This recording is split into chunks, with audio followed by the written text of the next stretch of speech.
Good evening. You're tuned in to Michael Badaway Live, Saturday, May 30th, 2020. I hope you're having a good weekend. A couple things coming up for you in the coming week. Share some historical events and whatnot, points of interest if you're interested. Just coming up on Monday here, it's actually the day that Lou Gehrig started his first game of 230 straight games that he played in a row. Lou Gehrig, of course, the namesake of Lou Gehrig's disease as well, which I believe is ALS. Remember the ALS challenge from a few years ago, everybody dumping the water on our heads. It's different times. Anyhow, also on coming up on Monday, back in 1949, this one's interesting given, the technology of our day. So back on Monday in 1949, Newsweek first offered its edition on microfilm for the very first time. If you're new to this world, as in the last 20 to 30 years, microfilm is kind of like it's a microfilm. It's like your negatives for your old camera, and then you have to look at it under a microscope. That's the closest thing I could equate it to for you, if you even know what that is. All right, 1971, the final Ed Sullivan Show aired. It was a really big show, final Ed Sullivan Show, CBS. Also coming up is All Saints Day on Monday. I want to wish everybody happy All Saints Day. That's for the Eastern Orthodox Church, actually. In 1968, the song Mrs. Robinson by Simon and Garfunkel hit #1 on the radio charts. That's kind of cool. Also in 1978, 10 years later, Carly Simon appeared on the cover of Rolling Stone magazine. Carly, they're so vain. 1999, J-Lo's first album dropped. It was called On the 6. I don't know what happened through, on the 1 through 5, but that's okay. And America's Got Talent's Heidi Klum turning 47 on Monday. She's got my golden buzzer. All right, now to some viral news for you. You got that viral news? It's kind of like a play on words, wordplay. The world numbers. 6.14 million of us human beings have contracted this virus worldwide. Of that number, 370,000 have passed away. In Canada here, we're number 14 actually in the world, if you're interested to know that. And here in Canada, 90,000 people have contracted the virus. Only 7,073 of us have died. I mean, that's not good. That's still looking, around 7% or so. USA is still in #1 by a long shot. They've got 1.8 million people infected, 29,000 having passed away in the States. The UK, being number 5, they've got 272,000 infected. But look at this. The States has got 29,000 deaths. We've got 7,000 deaths. 29,000 deaths, though, for the States out of 1.8 million. 38,000 deaths in the UK out of a population of virus-infected people of only 272,000 people. That's way higher of a death rate than either Canada or the States. That's very interesting. In Egypt, the center of the world, of course, number 36 right now in the world for infection rate. Egypt has 23,449 souls infected, 913 people having passed away in Egypt. That's actually a pretty good rate overall. The last time I checked, it was hovering around 5% or so.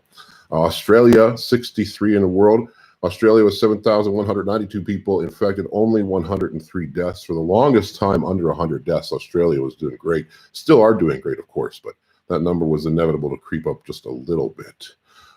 And interestingly enough, if you're looking for the countries to look to who have really done well against this virus, against COVID-19, look at Taiwan. They went on their lockdown actually immediately. I mean, I've been saying whatever, but everybody did what they had to do, and they came together, and they kind of nipped it in the butt. I don't know exactly what the numbers are, but Taiwan is apparently the the place to be right now if you don't want to get COVID. And like everything's open there. Like you could do your life in Taiwan now. So whatever they've done an all right job of it. And of course, that's a different government than mainland China there. But it's interesting. It's interesting. Take a look at Taiwan and what they've done. There's other countries. I mean, the Swedish have gone about it a totally different way. The Swedish took no measures whatsoever, and they said they're going to do the herd immunity thing. So that's complete opposite as Taiwan's methodology. Nevertheless, if it works for you, there's always more than one way. That's the thing. Everybody thinks their way is the best, but there's always more than one way. So I want to talk about something though. Like, let's just put it into perspective here. We're all worried to death. And I use that term, no pun intended. We're all worried to death about this virus. Whereas, we don't worry about other things that are currently happening in this world that maybe are solvable more easily, cheaper. Like I'll give you some numbers here. If you break it down on average, since January 22nd till now, 2,800 people have died across the globe every single day from COVID-19. 2,800 people, men, women, children. Okay? Every single day, at least 15,000 children in this world die of starvation. That's been going on a lot longer than January 22nd.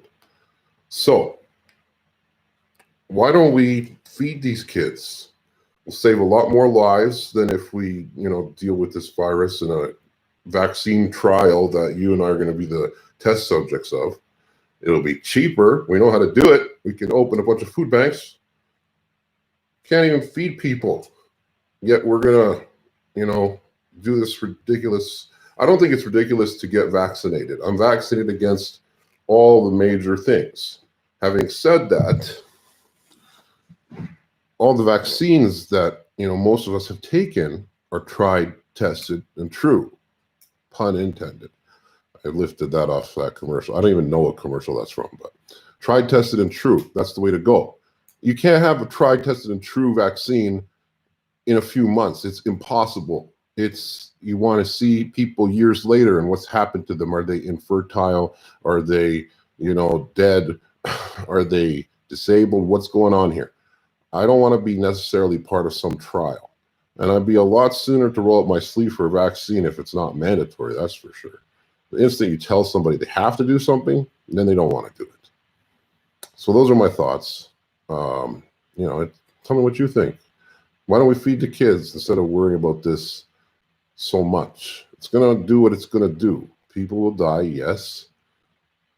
I don't know. The infection rate is high, yes.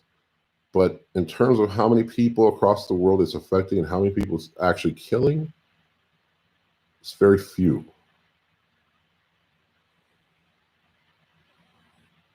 I'm Michael Badaway. Have a good night.